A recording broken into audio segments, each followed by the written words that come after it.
जो पैदल चल के आए, जिनके पैरों में छाले पड़ गए, जो साइकिल से आए, जिनको उन्होंने बहुत परेशानी उठाई, जो बारिश में भीगे, उन तमाम साथियों का स्वागत जरूर करें, उनके हौसले को जरूर बढ़ाएं। भविष्य में कभी अगर ऐसा हो तो और बड़े पैमाने पर लोग घर से निकलें और अन्याय खिलाफ आवाज को बुलंद करें। अब मैं जिन महापुरुषों के लिए आपसे कह रहा था, उन महापुरुषों के नाम मैं आपके सामने लूंगा। मुझे आशा विश्वास है कि मेरे कहने के बाद जब आप मुझसे प्यार करते हैं, मुझ में उम्मीद रखते हैं, मुझसे भरोसा रखते हैं, तो मेरी बात को भी आप मानोगे। मिशन चलाना कोई बच्चों का खेल नहीं, और मिशन को कामयाब करना किसी अकेले व्यक्ति के बस की बात नहीं है। जब तक आप सब लोग उतनी मेहनत से काम नहीं करोगे या उससे थोड़ी सी कम मेहनत से काम नहीं करोगे, तब तक हम लोग इस देश में कामयाब नहीं हो सकते। जो सपने आप अपने मन में देखते हैं, उनको पूरा करने का एकमात्र रास्ता है कि हम लोग ईमानदारी से, समर्पण की भावना से, त्याग की भावना से, संघर्ष की भावना से और अपने लक्ष्य को ध्यान में रख के इस लड़ाई को लड़ें। आर्थिक रूप से अभी बहुत कामयाब नहीं हुए हैं, लेकिन फिर भी हमने देश में लाखों लाखों लोगों को महापुरुषों के आंदोलन को चलाने के लिए तैयार किया है। आंदोलन का मतलब सिर्फ राजनीतिक सफलता नहीं होती है। जिस आंदोलन को हम लोग चला रहे हैं, जब हम काशीराम साहब को देखते हैं तो हमें समझ आता है कि उनका आंदोलन था सामाजिक परिवर्तन और आर्थिक मुक्ति। क्योंकि भारत में लोकतंत्र है, प्रजातंत्र है, तो वोट की शक्ति से उसको सत्ता में आकर आसानी से हासिल किया जा सकता है। सत्ता एक विकल्प है जिसके जरिए आप सामाजिक परिवर्तन के एजेंडे को मजबूती से लागू करा सकते हैं, उस पर काम कर सकते हैं। बहुत सारी समस्या आपकी खत्म हो जाएगी, बहुत सारे साधन संसाधन आपके पास होंगे अगर आप सत्ता में होंगे। और जो एक और महत्वपूर्ण पक्ष है, आर्थिक गैर बराबरी। आर्थिक गैर बराबरी को आपको समझना पड़ेगा। उसको समझाने से पहले मैं आपको एक बहुत महत्वपूर्ण बात बताऊंगा। एक माननीय काशीराम साहब का एक ऐतिहासिक कथन है कि जिस समाज की गैर राजनीतिक जड़ें कामयाब मजबूत नहीं होती, उनकी राजनीति कामयाब नहीं हो सकती। पुनः मेरी बात को सुने कि जिस समाज की गैर राजनीतिक जड़ें मजबूत नहीं होती, उस समाज की राजनीति भी कामयाब नहीं हो सकती। अब गैर राजनीतिक जड़ें क्या होती हैं? हमारा समाज, जहां भी आप पूछोगे वो बताएगा कि हम सामाजिक संगठन चला रहे हैं। किसी अधिकारी से पूछोगे, हम अपने डिपार्टमेंट का सामाजिक संगठन चला रहे हैं। किसी गांव बस्ती में पूछोगे, हम बाबा साहब अम्बेडकर के नाम पे सामाजिक संगठन चला रहे हैं। आप इतने सारे सामाजिक संगठन चला रहे हैं, इसी की वजह से आज समाज में जागरूकता बढ़ी। लेकिन सिर्फ सामाजिक संगठन चला के हम लोग इस देश में बिना सत्ता को प्राप्त करे कामयाब नहीं हो सकते हैं। जैसा मैंने आपको कहा कि गैर राजनीतिक जड़ें होती हैं समाज की सामाजिक हैसियत और समाज की आर्थिक हैसियत। सामाजिक हैसियत हमारी क्या है ये आप जानते हैं। सामाजिक हैसियत हमारी ये है कि देश के बहुजन समाज के लोगों के साथ आज भी मूछें रखने पर उनकी हत्या होती है, अच्छे कपड़े पहनने पर उनकी हत्या होती है, अच्छा खाने पीने पर उनकी हत्या होती है, घोड़ी पे बैठ के बारात चढ़ने पर उनकी हत्या होती है, अच्छे गाने बजाने पर उनके साथ हत्या होती है, अपराध होते हैं। कोई उनको जूते में पानी पिलाता है, कोई जूते में पेशाब पिलाता है, कोई उनके सर पे पेशाब कर देता है, कोई उनको और तमाम तरह की अपमानित करने के जो हैं प्रयास करता है। कहीं हत्या कर दी जाती है, मार के लटका दिया जाता है, कहीं हत्या करके टुकड़े कर दिए जाते हैं, कहीं रेप होता है छोटी छोटी बच्चियों का, कहीं और तमाम तरह की चीजें होती हैं। सामूहिक बहिष्कार किया जाता है, कहीं जुर्माना लगाया जाता है, कहीं पेड़ में बांध के यातनाएं दी जाती हैं। तो ये हमारी सामाजिक हैसियत है इस देश के आज़ादी के 75 साल बाद भी ये इस देश में हमारी सामाजिक हैसियत है। आप सोचो, जब काशीराम साहब आंदोलन चला रहे तब हमारी सामाजिक हैसियत और कितनी कमजोर रही होगी। फिर आर्थिक मजबूती की बात कर लेता हूँ, आर्थिक मुक्ति की बात कर लेता हूँ, आर्थिक हैसियत की बात कर लेता हूँ। तो आर्थिक हैसियत ये है कि देश के विभिन्न कोने में आप जाओगे, भारत के अंदर 2% सरकारी सेक्टर है, उसमें 22.5% आरक्षण हमें है, 27% आरक्षण पिछड़े वर्ग के लोगों को, वो भी जो है पूरा नहीं किया जाता। उसका उदाहरण भी मैं आपको दूंगा।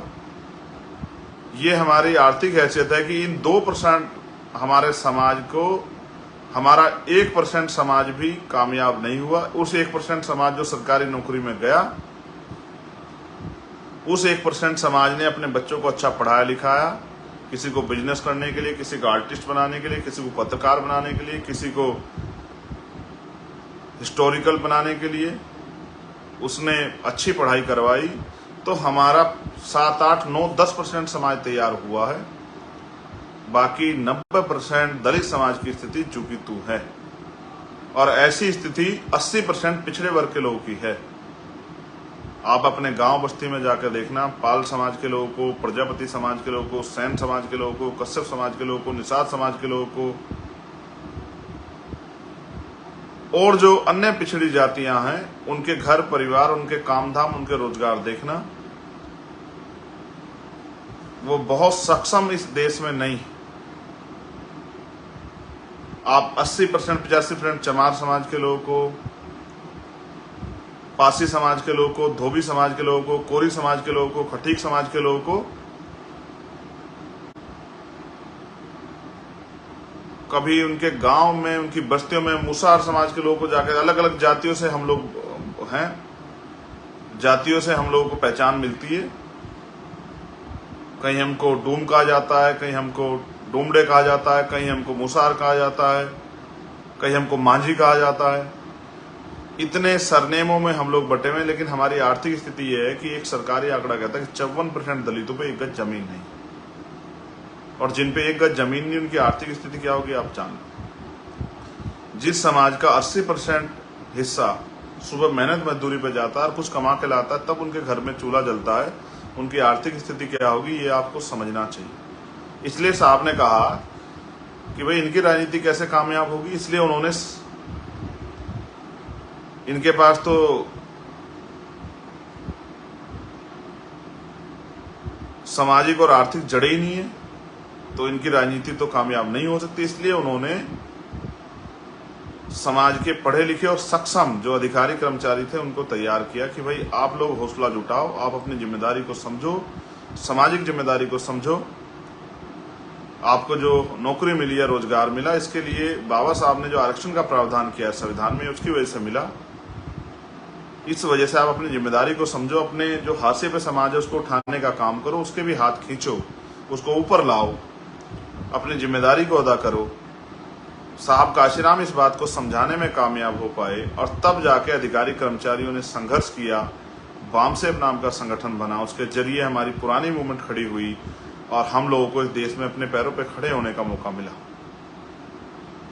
आज की मेरी पहली अपील उन अधिकारी कर्मचारियों से है जो सक्षम है कि आज चारों तरफ अन्याय अत्याचार हो रहा है, हमारे जो अधिकार बाबा साहब अम्बेडकर देके गए हैं, अगर हम उनके सच्चे सपूत हैं तो आज हमें बैठ के अपने घर में आकलन करना चाहिए कि हमारे व्यक्तिगत परिवार के साथ साथ भी ये समाज भी हमारा परिवार है। इस समाज की क्या स्थिति है और ये कैसे सुधरेगी, और जो आज की सत्ता ने हालात किए, क्या भविष्य में हम पे कुछ अवसर और अधिकार रह पाएंगे, या हमारा जीवन जानवर से भी बुरा जीवन इस देश में हो जाएगा। इसके बारे में हम पढ़े लिखे समझदार लोग हैं, हमें विचार करना चाहिए। मैं बार बार कहता हूं, आंदोलन कोई भी शुरू कर सकता है, चंद्रशेखर भी शुरू कर सकता है, कोई अन्य भी शुरू कर सकता है, विनय तन सिंह भी शुरू कर सकता है, कमल वालिया भी शुरू कर सकता है, हिमांशु वाल्मीकि भी शुरू कर सकता है, रविंद्र भाटी भी शुरू कर सकते हैं, अनिल धेरवाल भी शुरू कर सकते हैं, निजाम चौधरी भी शुरू कर सकते हैं, सतपाल चौधरी भी शुरू कर सकते हैं, नरेंद्र भिखुराम जैन भी शुरू कर सकते हैं, सुनील चित्तौड़, आंदोलन कोई भी शुरू कर सकता है, राजेंद्र यादव भी शुरू कर सकते हैं।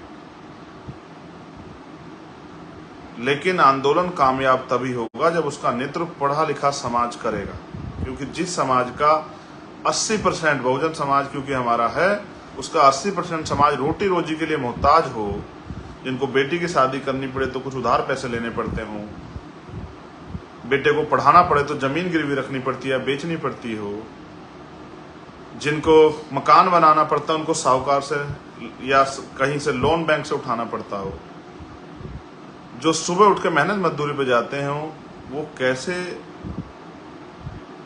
समाज को इतना समय दे पाएंगे कि समाज को वो अपने जागरूक कर दें अपने पैरों पे खड़ा होने के लिए। जहां देश में बाबा साहब अम्बेडकर की विचारधारा को, फूले साहू की विचारधारा को, बिरसा की विचारधारा को खत्म करने के लिए इतने जो हैं षड्यंत्र किए जा रहे हों, वहां अगर इस आंदोलन को, क्योंकि बाबा साहब ने भी कहा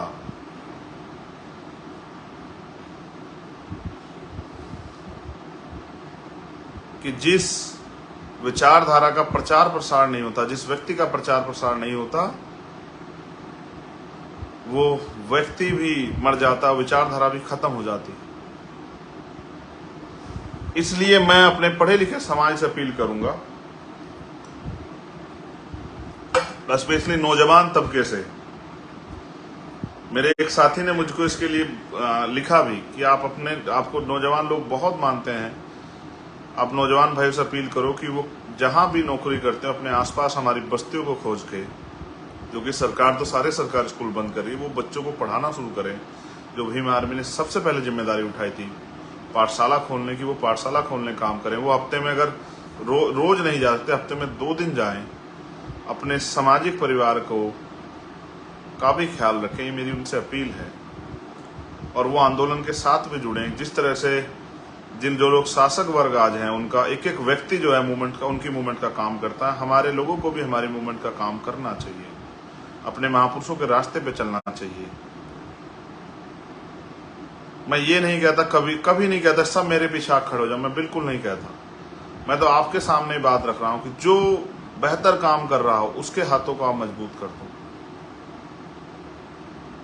आप जहां हो अपने स्तर पे काम कर लो, लेकिन करते रहो, क्योंकि अगर आप ये महापुरुषों की विचारधारा का प्रचार प्रसार नहीं करोगे तो दुश्मन तो इसका प्रचार प्रसार करने से रहा।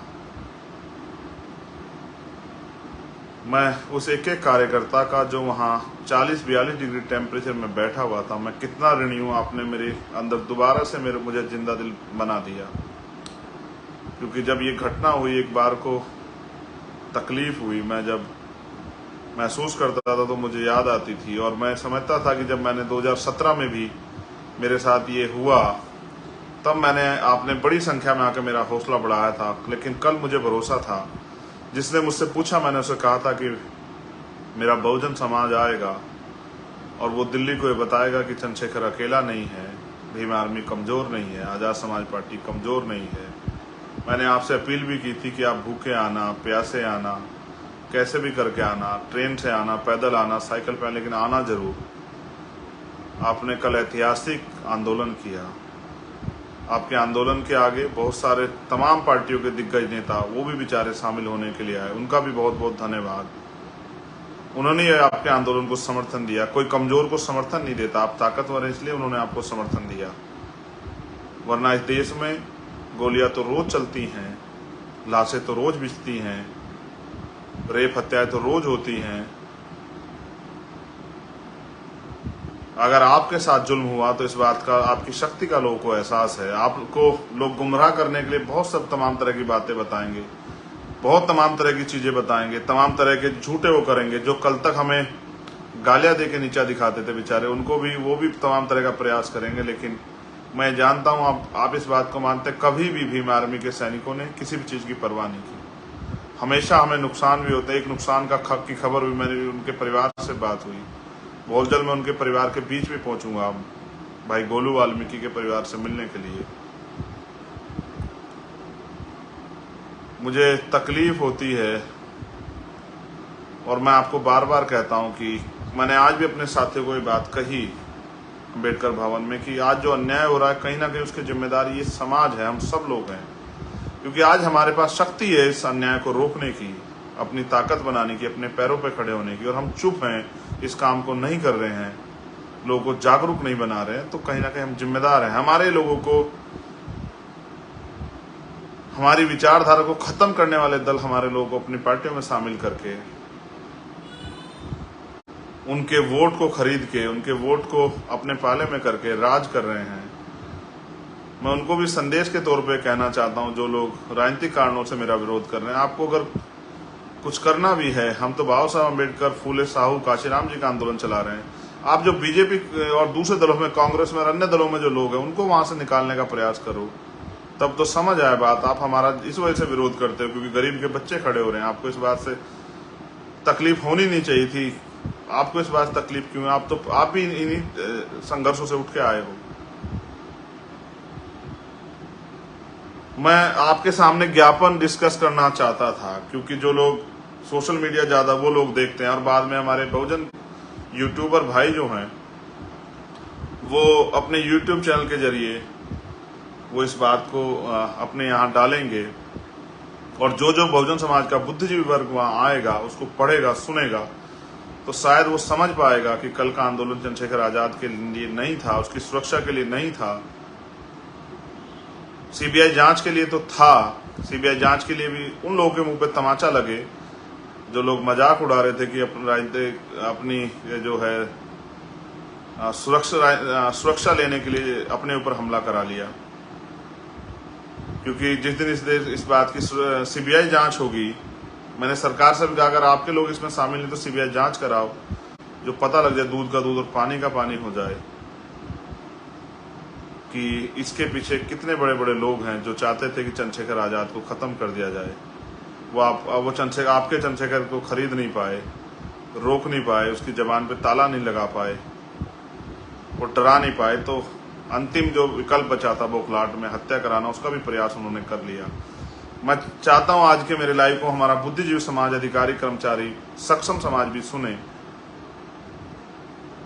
यूट्यूब चैनल के जरिए, इस लाइव के जरिए, और वो आकलन करें कि हमारी जो मांगे थी वो समाज के हित की मांगे थी या किसी व्यक्ति विशेष की मांगे थी। और हमने जो विभिन्न विपक्षी दल के लोग वहां आए उनको भी अपने ज्ञापन पे सहमत करने का काम किया कि भाई वो हमारे ज्ञापन पे सहमत हों, हमारी मांगों पे सहमत हों। हम इस देश में 75 साल भी अगर अन्य अत्याचार का शिकार हो रहे हैं, एनसीआरबी का जो डाटा कहता है कि किसी प्रदेश में 20,000 महिलाओं के साथ, किसी प्रदेश में 18,000 महिलाओं के साथ, किसी प्रदेश में 15,000 महिलाओं के साथ जो हर साल अन्य अत्याचार की घटनाएं होती है, अगर उसका डाटा भी निकाल लिया जाए, अगर शर्म हो मीडिया में वो निकाल के डाटा बताए कि इनमें दलित पिछड़े समाज की कितनी बच्चियां हैं, और जो नफरत करते हैं हमसे, मैं कहना भी नहीं चाहता इस बात को, क्योंकि हमें बाबा साहब अम्बेडकर ने महिलाओं में कभी भेदभाव करना सिखाया नहीं, हमें तो इंसानों में भेदभाव करना नहीं सिखाया। छोड़ो, मैं इस बात को भी नहीं कहता, लेकिन क्या हमारी बच्चों के नसीब में लिखा हुआ है कि उनको पैदा होने के बाद, बड़े होने के बाद, जिनको हम इतने लाड प्यार से पालते हैं, जिनको हम पलकों पे रखते हैं, नाजों में पालते हैं, उनको अन्याय अत्याचार सहना पड़े? मैं समाज की हर एक बहन बेटी को जो दुनिया में कहीं रहती है, मैं उनको अपना परिवार मानता हूँ। अगर उनके साथ अन्याय होता है तो मेरा कलेजा छलनी हो जाता है। जो लोग मजाक उड़ाते हैं ये कह के, हमारे साथी कहते हैं आप इस पर जवाब मत दिया करो, आप ये मत किया करो, लेकिन क्योंकि मैं जहाँ से उठ के आया हूँ एक गांव से, मेरे पिताजी प्राइमरी स्कूल के हेडमास्टर थे। मैं जिस जगह से निकल के आया हूँ, जिस गरीबी से निकल के मैं बाहर आया हूँ, और मैंने दर्द देखा है, तो जो लोग ये कहते हैं अपने राजनीतिक स्वार्थ में कि हम किसी के आगे गिड़गिड़ाए और ये सब चीजें, आप भीम आर्मी के जोश जुनून को जानते नहीं। मेरा सारा दर्द इस समाज के लिए है, बहुजन समाज के लिए। अगर मुझे व्यक्तिगत कोई लालसा होती तो बहुत दल थे इस देश में, अगर आपने रास्ता बंद कर दिया था तो मैं दलों को ज्वाइन करके एमपी एमएलए बन जाता। मैंने बाबा साहब अम्बेडकर, काशीराम साहब के मूवमेंट को ना मिटने देने की कसम खाई है, संकल्प लिया है, और मैंने नहीं, हमारे एक एक कार्यकर्ता ने भीम आर्मी के, आप उनको, क्योंकि वो बहुत सारे कार्यकर्ता जो नहीं जुड़े, वो समझदार नहीं, आप अपनी बातें लिख के उनको गुमराह कर लेते हो। फिर उन्हें कुछ दिनों बाद एहसास हो जाता है कि हमें हमारी लड़ाई से रोका जा रहा है, हमें पंगु पिछलग्गू बनाया जा रहा है। फिर वो आके भीम आर्मी के साथ खड़े जाते हैं, क्योंकि मैंने भीम आर्मी के साथियों को स्वाभिमान से समझौता करना नहीं सिखाया, और मैंने उनको एक एक पल ये सिखाया कि वो समाज के लिए ईमानदार रहें। मैंने जो ज्ञापन वहां दिया था, मैं उस ज्ञापन को इसलिए आपके आगे पढ़ना चाहता हूँ क्योंकि हमारा बुद्धिजीवी समाज आकलन करे, अपने नेताओं का भी आकलन करें, जिनको वोट दे दे के आपने दलित पिछड़े वर्ग के नेताओं को ताकतवर बनाया, उनका भी आकलन करें। हमारी पहली मांग ये थी, और ये मांग इसलिए थी कि मैंने चर्चा की एक साथी से, तो मुझे पता लगा कि HJS के जरिए जो उत्तर प्रदेश में भर्ती होती है उसमें पिछले 10 साल में एक भी हमारा जज नहीं बना, जबकि हमें 22.5% आरक्षण है और पिछड़े वर्ग को 27% आरक्षण है। फिर भी 50 बच्चे पिछड़े वर्ग के पिछले 10 साल में जज नहीं बने और एक बच्चा शेड्यूल कास्ट का जज नहीं बना, क्योंकि ताकतवर लोगों ने, जिनकी सरकार है, उन्होंने एक क्राइटेरिया बना रखा है कि आप कंपटीशन में अच्छे नंबर ले आओगे, लेकिन आपको इंटरव्यू उनके हाथ में है। इंटरव्यू कुर्सी पे वो लोग बैठे हैं, 80 नंबर कम से कम लाने हैं। वहां हमारे बच्चों के नंबर 79 तक आते हैं और उनके साथ छल हो जाता है। इसलिए मैंने मांग की है, जबकि उत्तर प्रदेश के सामान्य नेताओं को शायद ये ना समझ आया हो, ना दिखाई दिया हो, क्योंकि HJS के जरिए जो जज बनेगा, ADJ बनेगा, वो 10 साल में हाई कोर्ट का जज बनेगा और अगले 10 साल में हो सकता है या 12 साल 15 साल में उसको सुप्रीम कोर्ट जाने का मौका मिल जाए। व्यवस्था पहले से नहीं चाहती सुप्रीम कोर्ट या हाई कोर्ट, हायर जुडिशरी में हमारे जज हों, जो वहां से हमारे साथ छल होता है वो बंद हो जाए। इसलिए हमने मांग की है कि SC ST OBC के अल्पसंख्यक के वर्ग के जो लोग हैं उनको संख्या के आधार पे, जिसकी इतनी संख्या पर उसकी उतनी हिस्सेदारी के आधार पे जुडिशरी में, हायर जुडिशरी में आरक्षण व्यवस्था की जाए। अगर आप क्लोजम सिस्टम नहीं खत्म करें, ठीक है, हम जिस दिन होंगे तो हम तय करेंगे कैसे होना है, हम संविधान के जरिए नियुक्तियां करेंगे, all India judicial service commission बना के। लेकिन अगर आप वहां हैं और ये इसको खत्म नहीं करना चाहते और सरकारें उनसे घबराती हैं, तो फिर आप वहां हमारी संख्या के आधार पर हमें आरक्षण दो, हमारे लोगों को भर्ती करो, हमारे जज होने चाहिए। वो जज वहां बैठ के जब वो कलम चलाएं तो उनको हमारा दर्द पता होना चाहिए। आज की जुडिशरी जो बायस्ड है, मुझे कहने में कोई परहेज नहीं, मुझे किसी चीज का डर नहीं है अपने समाज के हित की बात कहने में। आपके नेताओं में हिम्मत हो तो कहो और सुप्रीम कोर्ट, हाई कोर्ट को चैलेंज करो कि वो हमारे साथ बैठ के वहां धोखा करते हैं, हमें न्याय नहीं देते। हमने दूसरी मांग ये की है कि संविधान के अनुच्छेद 338 में के तहत आपने राष्ट्रीय अनुसूचित जाति जनजाति आयोग गठित किया है। वो आयोग का काम है कि वो निगरानी करे हर चीज की, जो अन्याय अत्याचार हमारे साथ हो रहा है और जो आज की हमारी हालात है उन पे निगरानी करे। 20-20 हजार एक आयोग के यहाँ पेंडिंग फाइल पड़ी हुई है, एप्लीकेशन पड़ी हुई, कभी कोई संज्ञान नहीं लेता। यहाँ के नेताओं ने कभी आयोग के बाहर जाके धरना दिया, आयोग से सवाल किया, आयोग से कभी पूछा? कई जगह पे आयोग भी नहीं बना है, जैसे बिहार में आयोग नहीं बना हुआ है अभी, वहाँ महिला आयोग भी नहीं, SC आयोग भी नहीं। मैंने वहाँ के चीफ मिनिस्टर को भी ये कहा कि भाई आप अपने यहाँ तो आयोग बनाओ, आप पूरे देश में घूम रहे हो, कम से कम पहले अपने यहाँ आपको आयोग बनाना चाहिए। आपके यहाँ इतना अन्याय हो रहा है, आपको उसके ऊपर रोक लगानी चाहिए। ये कहने की हिम्मत चंद्रशेखर आजाद में है, क्योंकि उसके समाज ने हिम्मत उसको दी है। इसलिए मैंने कहा है कि सब स्टेट में जहां आयोग की कमी जाए, जैसे 2.5 साल से उत्तर प्रदेश के नेताओं को नहीं पता लगा कि उत्तर प्रदेश में भी आयोग का गठन हो जाना चाहिए। 2.5 साल से आयोग का गठन नहीं हुआ उत्तर प्रदेश में। आयोग है SC ST आयोग, लेकिन उसके जो चेयरमैन है वो अभी तक नहीं बने हैं, ना सरकार को फुर्सत मिली। और हमने ये भी मांग की कि SC ST के मुकदमे सुनने के लिए SC ST exclusive special court होनी चाहिए। और ये बात जो मैं आपको बता रहा हूं, SC ST एक्ट में 6 महीने में सजा होने का प्रावधान है, 60 दिन के अंदर सजा होने का प्रावधान है, किसी मुकदमे में नहीं होती। अब आप देखना किस तरह मैं आपके अधिकारों को निगलने वाले, लूटने वालों को सबक सिखाने का काम करूंगा कल के बाद, आप देखना। इसलिए हमने एक्सक्लूसिव स्पेशल कोर्ट की मांग की है कि वो हर डिस्ट्रिक्ट में और जिला स्तर तक SC ST आयोग का भी गठन हो, कि हमें यहाँ आयोगों का इंतजार ना करें, हम वहीं अपने जिले में जाके अपने आयोग से अपनी समस्या रख सके और वहां से हमारी समस्या पे काम हो सके। जो अधिकारी बायस हो गया, किसी लालच में हमारे खिलाफ काम ना कर रहा हो, हमारे खिलाफ काम कर रहा हो, उस पर कार्रवाई हो सके। मैंने ये भी मांग उठाई है कि SC ST के कर्मचारियों का, हम तो कर्मचारी नहीं है, SC ST OBC के कर्मचारियों को प्रमोशन में रिजर्वेशन का लाभ मिलना चाहिए।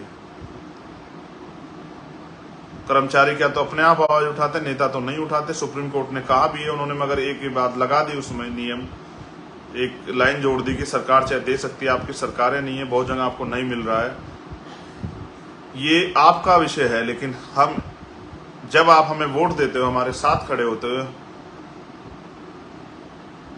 इस आंदोलन में मदद करते हो, इस आंदोलन के सिपाही हो, जागरूक हो, तो ये हमारी जिम्मेदारी कि आपके अधिकारों की लड़ाई हम लड़ें। आपको इसके लिए सड़कों पर ना लड़ना पड़े, आपको इसके लिए आंदोलन ना करना पड़े, आपको किसी भी तरह की पनिशमेंट का शिकार ना होना पड़े। ये आपके नेताओं की जिम्मेदारी, इस जिम्मेदारी को हम उठाएंगे और SC ST OBC के जितने कर्मचारी उनको प्रमोशन व रिजर्वेशन का लाभ दिलाने का काम करेंगे।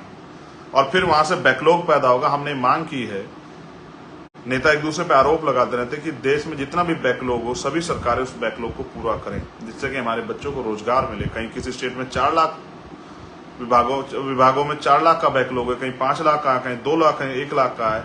अब ये सारा बैकलॉग भरोगे तो इतने बच्चों को नौकरी मिलेगी, दलित पिछड़ों के बच्चों को, वो अपने पैरों पे खड़े होंगे। ये इसलिए नौजवानों को इसके लिए सड़कों पे आने की जरूरत नहीं है, इसका ये काम भी हमारी पार्टी करेगी। इसलिए मैंने ये मांग उठाई है।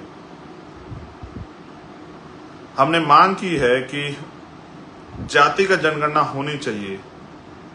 आप इसको चुनावी मौसम के साथ यूज करते हो, चुनाव आया तो आप इस पे बात करने लग जाते, फिर भूल जाते हो।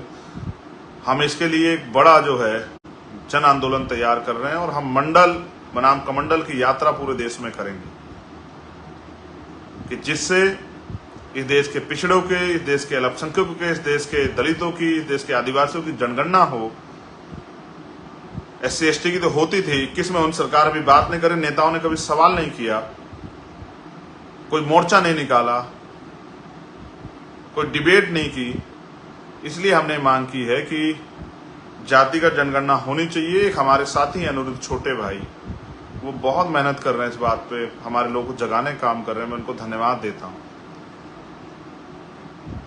और उन सब साथियों को धन्यवाद देता हूं जो कहीं ना कहीं, चाहे वो लोकेंद्र गुर्जर हो या कोई भी साथी हो जो इस काम को कर रहा है, चाहे वो लक्ष्मण यादव हो, मैं उन सबको धन्यवाद देता हूं।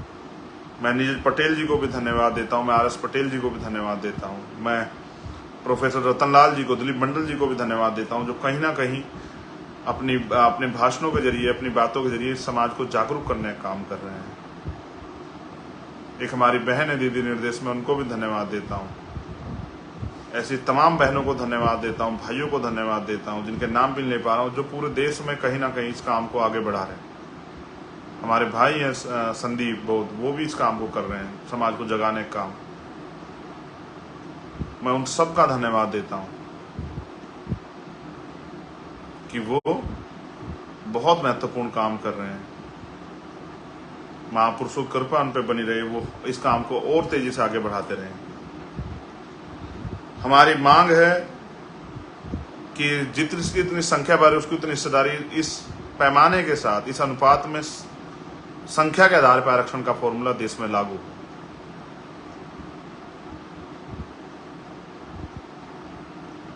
जितनी भी हमारी एक और मांग है, सरकारी संस्था उपक्रमों का जो निजीकरण करके आरक्षण को खत्म किया जा रहा है, वो निजीकरण बंद हो और जितनी संस्थाओं का निजीकरण कर देगा उपक्रमों का, उनका दोबारा से राष्ट्रीयकरण हो। ये भी हमारी मांग है। केंद्र और राज्य सरकार के कर्मचारियों को पुरानी पेंशन का लाभ मिले, वो लोग पूरे देश में कहीं ना कहीं आंदोलन करें। स्पेशली हरियाणा में इसका आंदोलन चल रहा है। मैं उन सब साथियों को आश्वस्त करता हूं कि हम लोग मेहनत करेंगे और आपकी इस काम को कराने काम करेंगे। हम कर्मचारी नहीं है, मैं फिर आपको कह रहा हूं, ना ओल्ड है ना वर्तमान है, लेकिन आप हमारे साथ खड़े हैं, आप हम पे भरोसा करते हैं, तो आपकी लड़ाई लड़ना हमारी जिम्मेदारी है। इसलिए हम इस काम को करेंगे। देश की सरकार ने अग्निवीर योजना लाके जिस तरह से नौजवानों को ठगने किया, स्पेशली उन किसान जातियों को जिनके बच्चे जाते थे, उन मेहनत कश जाते को जिनके बच्चे जाते थे आर्मी में, और आपने 4 साल की नौकरी करके जिस तरह का ये षड्यंत्र रचा, ये एक बहुत डरावना आपने खेल खेला अपने निजी स्वार्थों में। आज लोग ट्रेनिंग के बीच में छोड़ के बच्चे आ रहे हैं।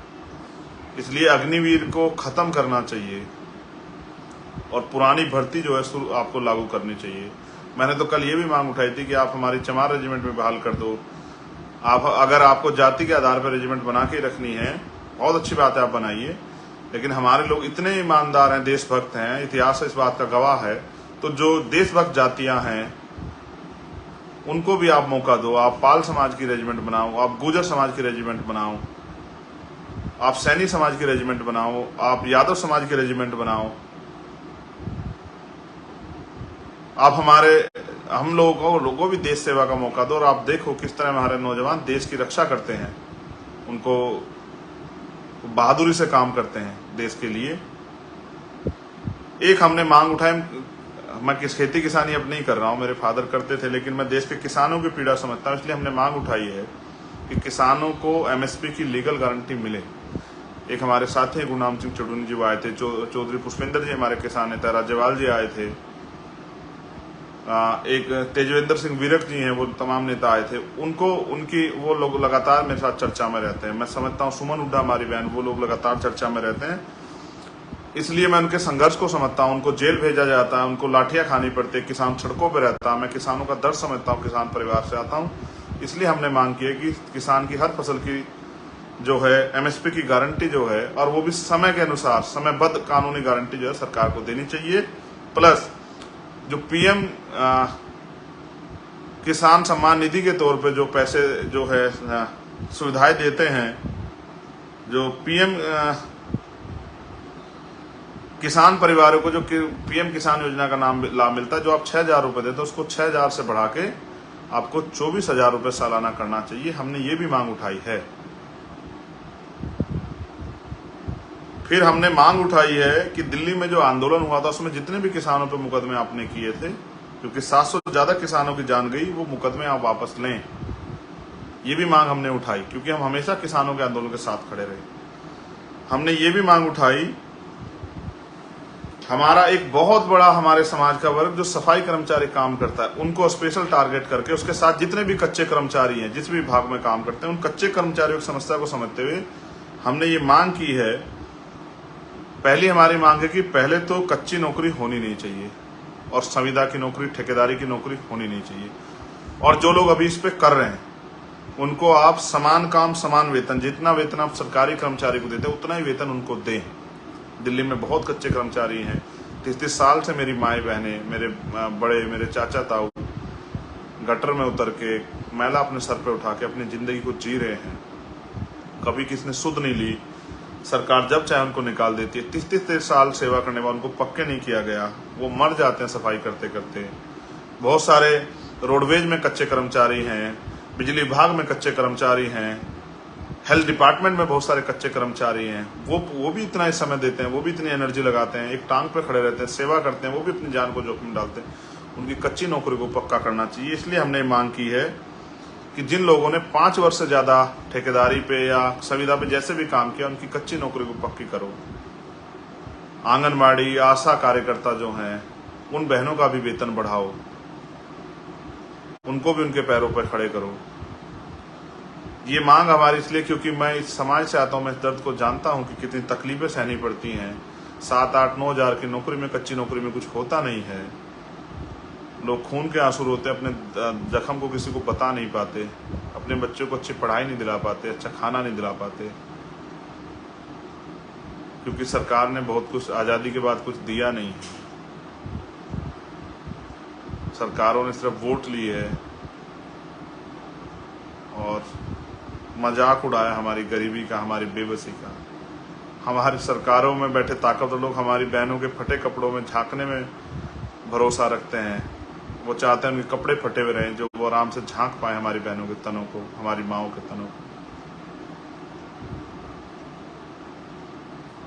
उनको हमारे लोग बड़ों के, हमारे बुजुर्गों के फटे कपड़े देख के आनंद आता है।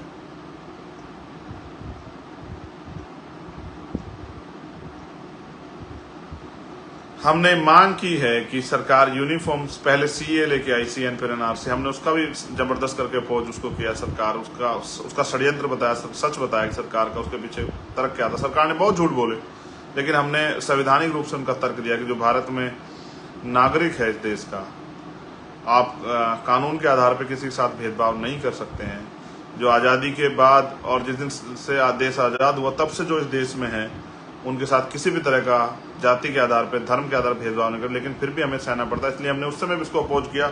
अब यूसीसी पे सरकार बात की, हमने एक बात कही है कि पहले आप ना, जो इस देश में कानून होने के बावजूद भी, उस पर अपराध घोषित होने के बावजूद भी जो सामाजिक गैर बराबरी और इन वर्गों को सामाजिक अपमान का जो सामना करना पड़ता है, और जो आर्थिक गैर बराबरी है उसका जो सामना कर, पहले आप सामाजिक, आर्थिक, शैक्षणिक, लैंगिक गैर बराबरी जो है, धार्मिक गैर बराबरी जो है, पहले आप उसको दूर करने की बात करो। आज देश अभी इस बात के लिए तैयार नहीं है।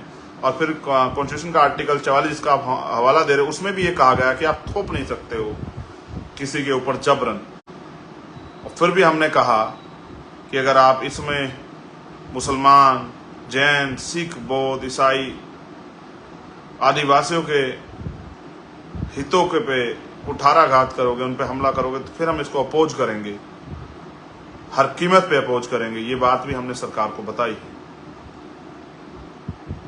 हमने ये भी कहा है, मैंने झारखंड की सरकार से पूछा था, मैं सभी सरकारों से पूछता हूं, मेरा काम है पूछना, आपने मुझे इसीलिए तैयार किया है कि आपने मॉब लिंचिंग पे कानून बनाने कहा था। मैं देश की सारी जो अभी केंद्र की सत्ता के विरोधी जो सरकारें हैं, मैं उनसे भी सबसे कहता हूं कि आपको अपने यहाँ मॉब लिंचिंग पे कानून बनाना चाहिए।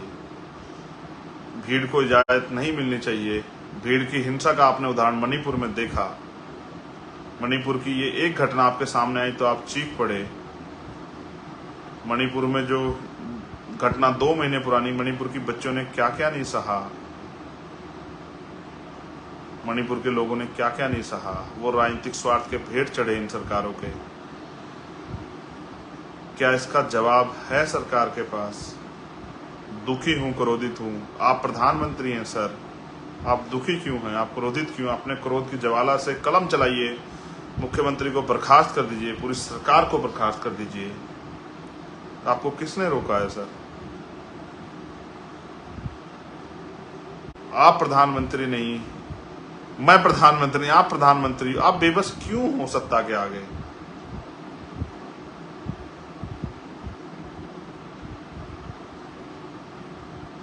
हमें तो आदत है, हमने फूलन देवी जैसी अपनी बहनों का हश्र देखा माओ का। हमें तो आदत है ये अन्याय सहने की। हम इस अन्याय के खिलाफ लड़ भी रहे हैं, लेकिन देखो ये सच कितना डरावना है। ये आपके रूह, जिस्म सबको झकझोर देता है जब ये अन्याय होता है। इसका जवाब नहीं है आपके पास, आप दे भी नहीं सकते, सत्ता में बैठे लोग दे भी नहीं सकते। और मैं ये सवाल मेरा सब सत्ताओं से है कि जब आपकी सरकारों में 10-10, 20-20 हजार महिलाओं के साथ अन्याय होता है हर साल, तो आप कुर्सी पे बैठ कैसे जाते हो? आपको तकलीफ क्यों नहीं होती? आप खाना आपको हजम कैसे हो जाता है? आपके आंखें क्यों नहीं रोती? जब चंद्रशेखर आजाद की रोती हैं तो आपकी क्यों नहीं रोती?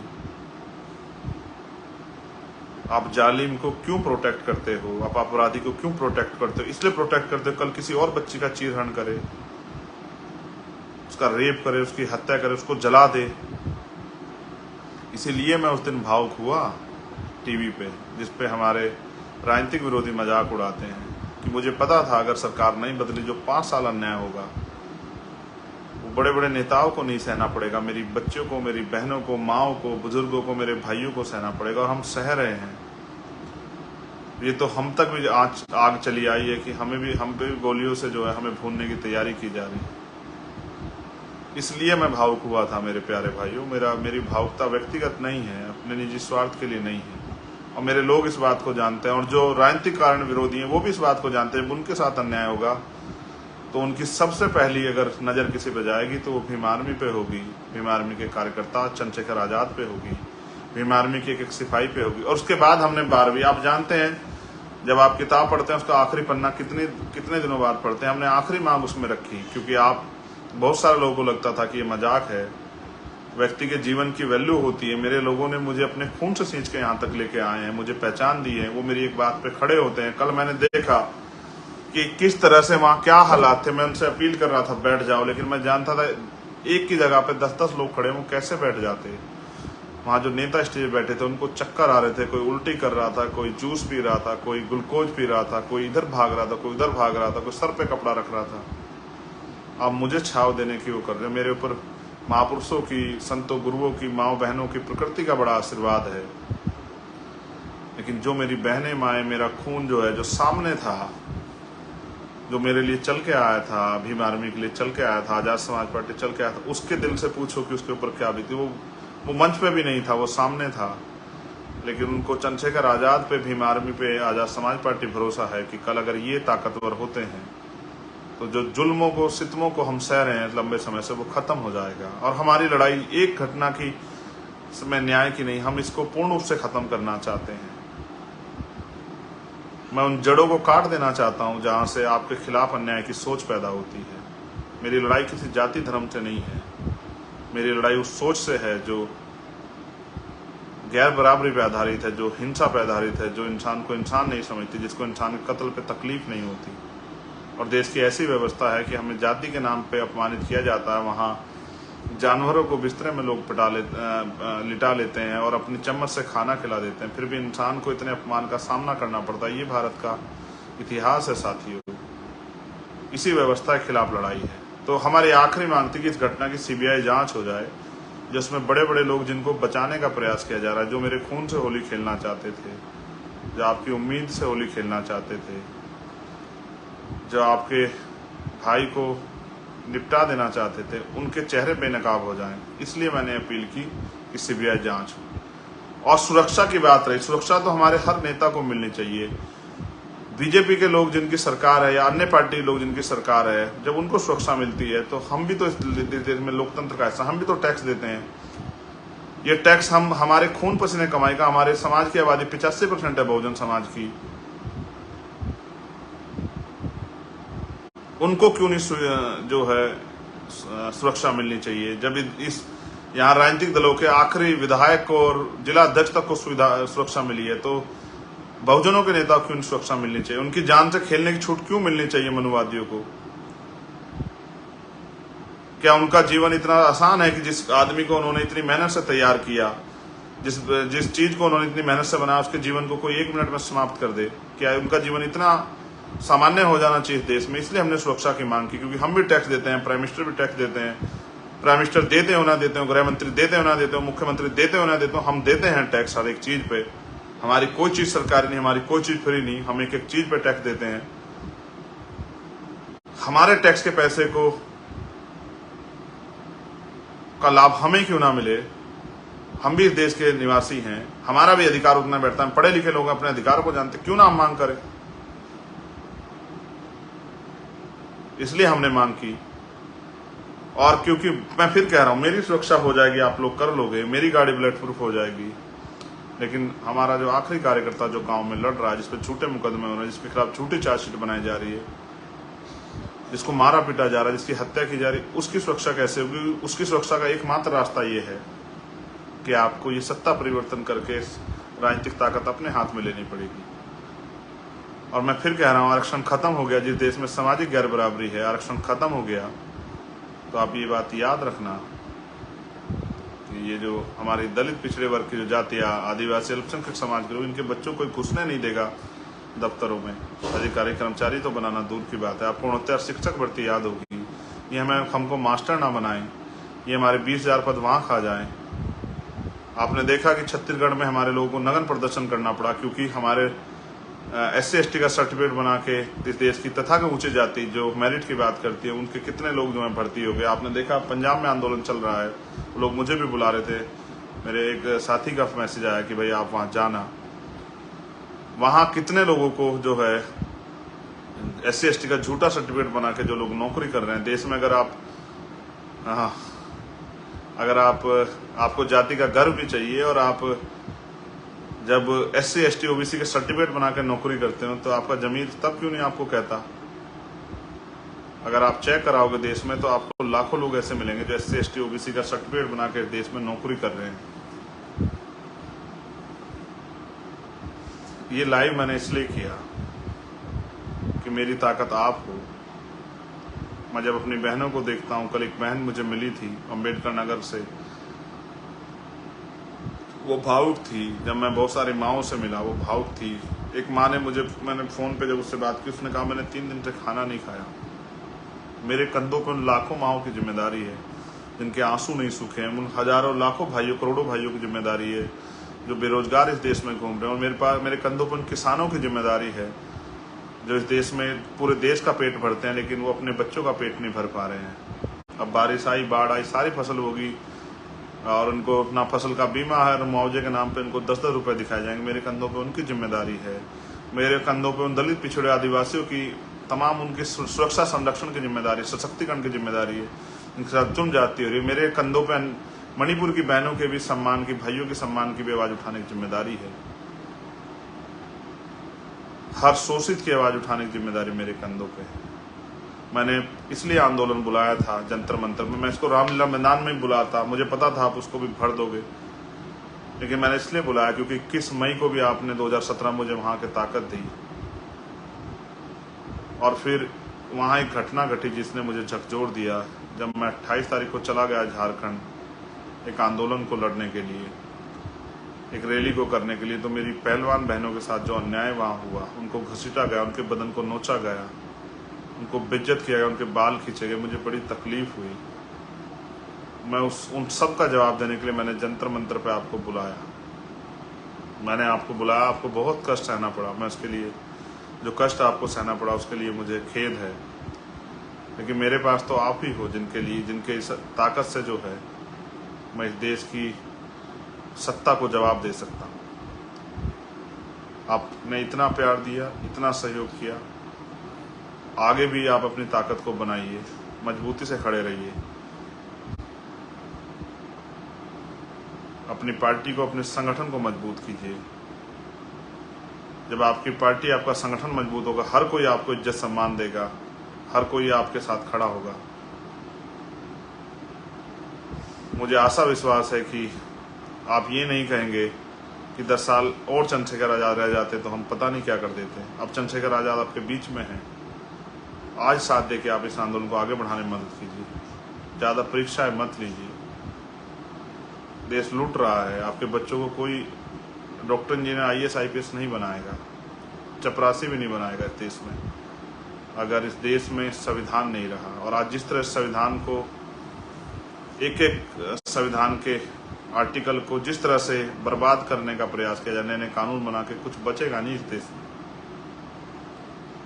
जब आप आवाज उठाने जाओगे, कोई गोली लेके खड़ा होगा, आपके सीने के पार कर देगा, कोई चाकू ले खड़ा होगा, आपके पेट के पार कर देगा, कोई आपका गला काट लेगा, फिर क्या करोगे इस देश में? अभी बाबा साहब अम्बेडकर का दिया वोट का अधिकार आपके पास है। इस वोट की शक्ति से आपने बहुत लोगों को ताकतवर बनाया।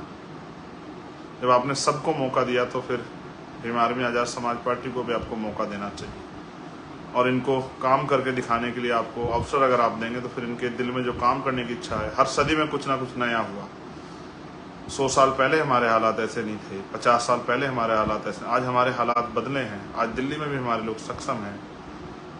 मैं धन्यवाद देता हूँ सभी प्रदेशों को। सबसे पहले धन्यवाद दिल्ली की पूरी टीम को, फिर यूपी की पूरी टीम को, उत्तर प्रदेश के सभी जिलों की टीम को, सभी प्रदेश के सामान्य नेताओं को, उत्तराखंड की पूरी टीम को, उनके सामान्य नेताओं को, कश्मीर जम्मू की टीम को, उनके नेताओं को, पंजाब की टीम को, उनके नेताओं को,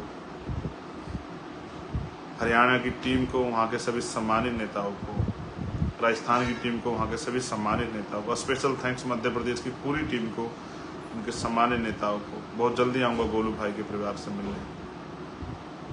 असम की टीम को, त्रिपुरा की टीम को, छत्तीसगढ़ की टीम को,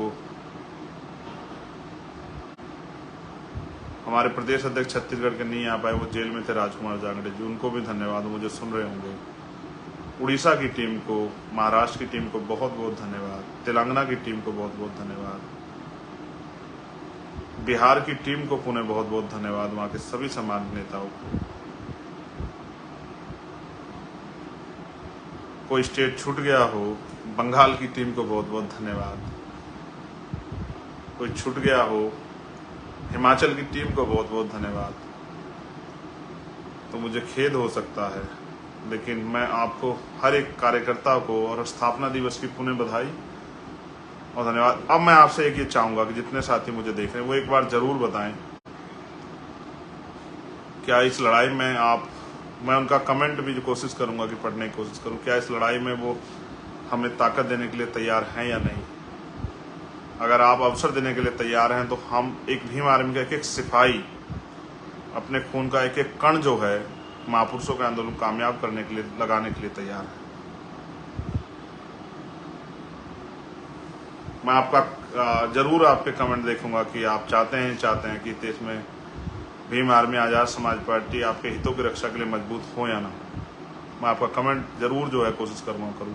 और एक स्पेशल आपको जानकारी, मैंने आपको IT सेल के लिए कहा था, इस देश के मनी माफिया मीडिया का मुकाबला करने के लिए बहुत जल्द हम लोग IT सेल बनाएंगे। कल परसों मैं आपसे डिटेल लूँगा। जो लोग IT सेल में काम करना चाहते हैं, पढ़े लिखे हमारे साथी, वो अपना डाटा जहां मैं मांगूंगा, जिन नंबरों पे अपना डाटा मुझे देना, जिनको आप लोग कनेक्ट करके, और एक दिन आप लोगों को, सब लोगों को संगठित रूप से कहीं बुला के और किस तरह से इस पे काम करके इसको आगे बढ़ाना, मैं आपसे चर्चा कर सकूं। मैं बहुजन मीडिया के सभी साथियों का धन्यवाद करता हूं। जो लोग मेरे ऊपर आरोप लगाते हैं मेन स्ट्रीम मीडिया बहुत दिखाती है, कल लाखों लोग आए थे, इतनी बड़ी रैली थी, कितनी बार मीडिया ने दिखाया आप जानते हैं, कितनी बड़ी बड़ी खबरें छपी, अखबार ने तो खबरें भी छापी जिससे हमें झगड़े हो जाए आपस में। बहुजन मीडिया का बहुत बहुत धन्यवाद, जिन साथियों ने कवरेज किया, जिन साथियों ने आवाज़ उठाई, जिन साथियों ने दिखाया, चाहे अच्छा दिखाया बुरा दिखाया, कोई फर्क नहीं पड़ता, क्योंकि अगर आप आलोचना विरोध करते हैं किसी कारण से तो भी आप प्रचार करते हैं हमारा, आपका बहुत बहुत धन्यवाद। जय भीम, जय भारत, जय मंडल, जय जोहार, जय संविधान। और जैसा मैंने कहा, बहुत जल्द आपके प्रदेशों में आ रहा हूँ मंडल बनाम कमंडल की लड़ाई को लड़ने के लिए, देश के बहुजन समाज को उनके अधिकार दिलाने, उनके पैरों पर खड़ा करने के लिए, इस देश में सम्राट अशोक के सपनों का भारत बनाने के लिए, समता, समानता, मैत्री, भाईचारे पर आधारित भारत बनाने के लिए, जहां देश के आखिरी व्यक्ति को वो तमाम सुख सुविधाएं मिले जो इस देश के अमीरों को आज मिल रही हैं। जय।